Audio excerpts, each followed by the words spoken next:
Round 2. 2000 Silverado.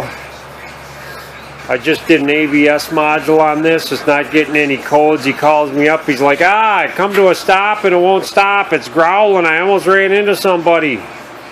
I'm going to show you why it does this. Holy rusty crap. I'm going to unload this caliper a little bit with a pry bar. Stick it in between the vents and the rotor. There's two 18mm caliper support brackets on here I'm going to take off. And they're really stuck.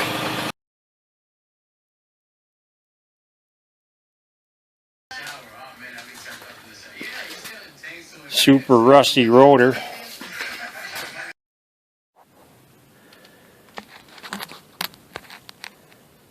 This is going to be my problem.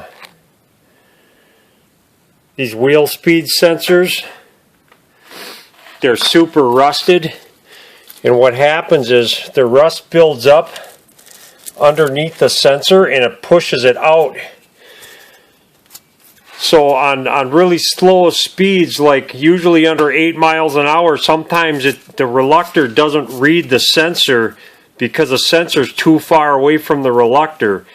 Now this is a magnetic sensor, so it works just like a generator or an alternator. The faster this spins, the more electricity it produces.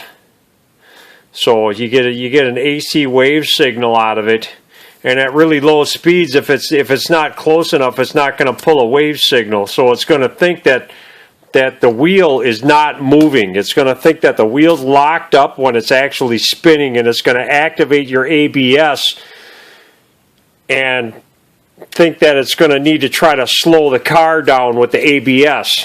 And really it shouldn't be doing that. So I'm going to try to take these out on both sides. A lot of times they're stuck and they won't come out, and if they break, you got to get new wheel bearings. Getting a sensor for these, it's really expensive, and usually nobody has them, and the bearing costs just as much. So you just do it. I'm going to try to get these out though and save them. Sometimes it works, sometimes it don't. These should be a 5mm.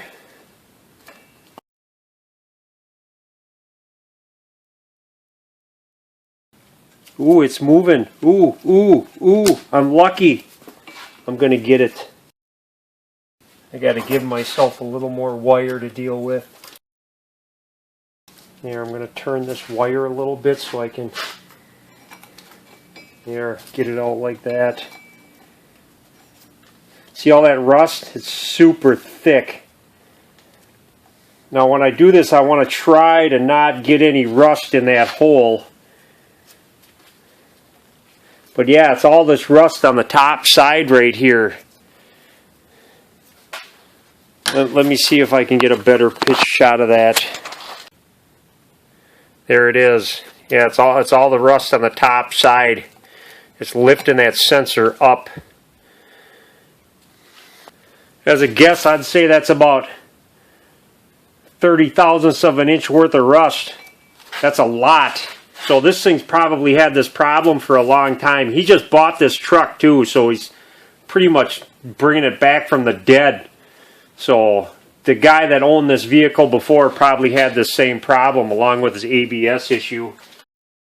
I'm just going to hit this with a magnet and try to get as much of this rust off of here as I can, the loose debris. I think this will fit in the hole. Oh, look at that. It fits in the hole. That's nice. I'm just going to get a little screwdriver here and a little hammer action and break this up a little bit. It flakes right off. Real nice. Nice chunk of rust just flew right in my eye. You get rust in your eye, don't rub your eye. Rub eye is bad.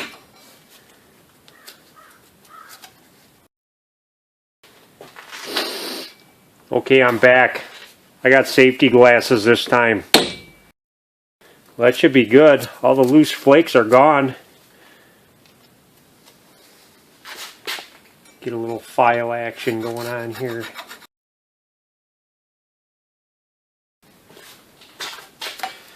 I'm going to put a little silicone paste on this O-ring. Make sure it slides in real nice and square. It's actually a little wobbly.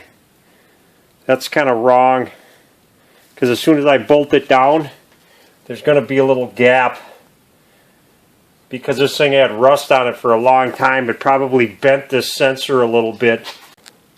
This thing's been bad for such a long period of time that it actually bent the plastic on the sensor, and there's a gap where the rust used to be. So this thing isn't sitting square at all. I'm going to try to rig that because I'm cheap.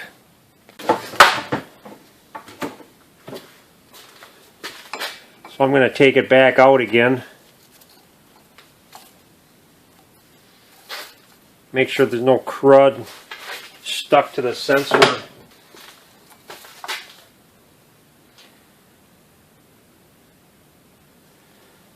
I'm going to take and sand a little bit off of this.